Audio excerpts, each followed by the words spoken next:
Fontaine, and I'm also known as Kate Rocks because I paint rocks. I live in Westhampton and I've been painting since I was 12 years old in acrylic paint. Here's one of my canvases right here. Do more surreal images with nature and mythical stuff. When I started painting rocks, I'd go out to the brook and find smooth ones, and I'd come home and I'd either do an image out of my head or look at a book of animals, because I have so many books with cool pictures. And I'd go to the ocean every year and I'd fill like 3-4 backpacks up and dump them in my trunk full of rocks, and I'd bring them home. And the good thing about the ocean rocks is they're perfectly smooth, and that's what I look for.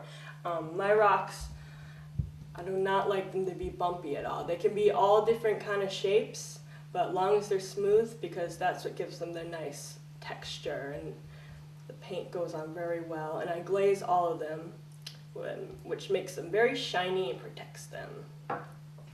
I do a lot of pet portraits or someone's favorite animal. I've even done a few people portraits, and it's kind of nice when someone has that special cat or dog or pet and they either passed away or they just love their pet, and it means something because, you know, it's hard, it's a rock.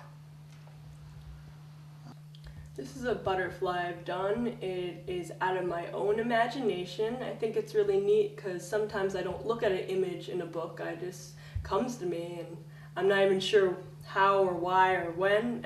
You know, I just get inspired, and sometimes I just have my brush in my hand and the rock and the paint, and I just go for whatever comes in my head.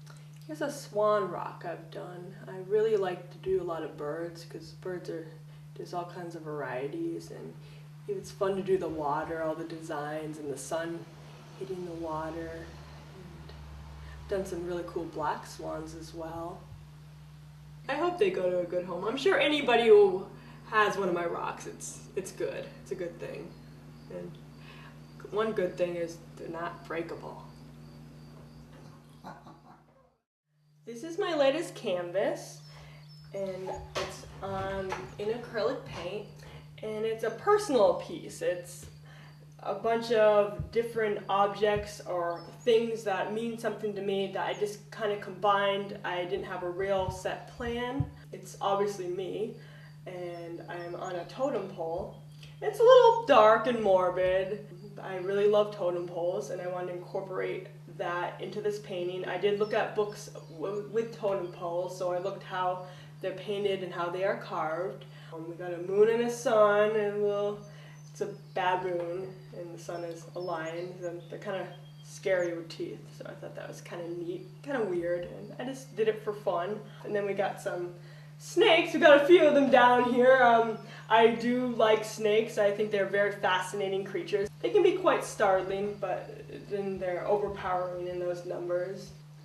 The painting is a little dark, but hey, that's me.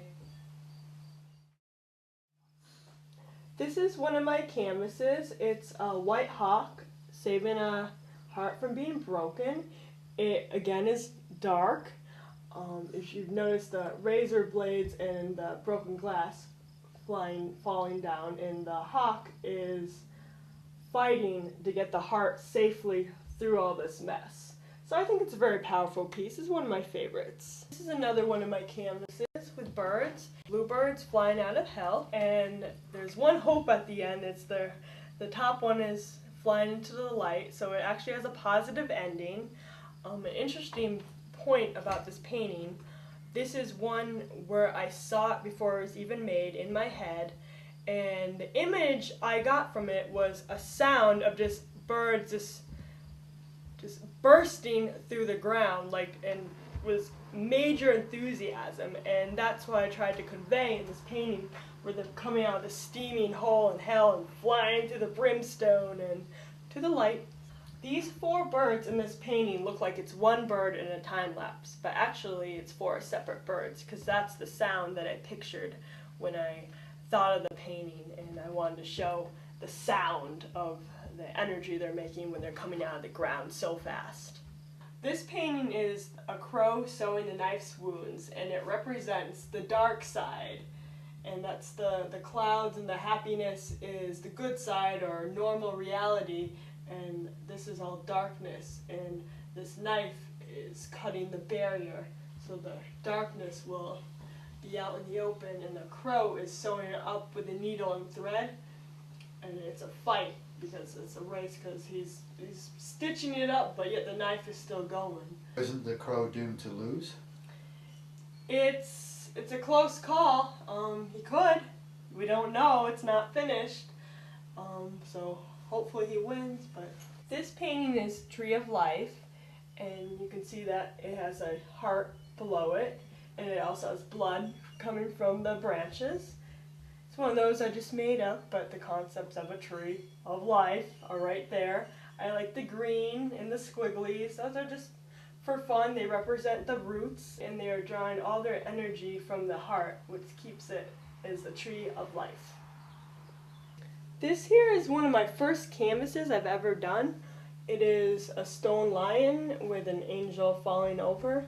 And these are veins, and I think I chose veins under the lion because they're giving the stone lion life.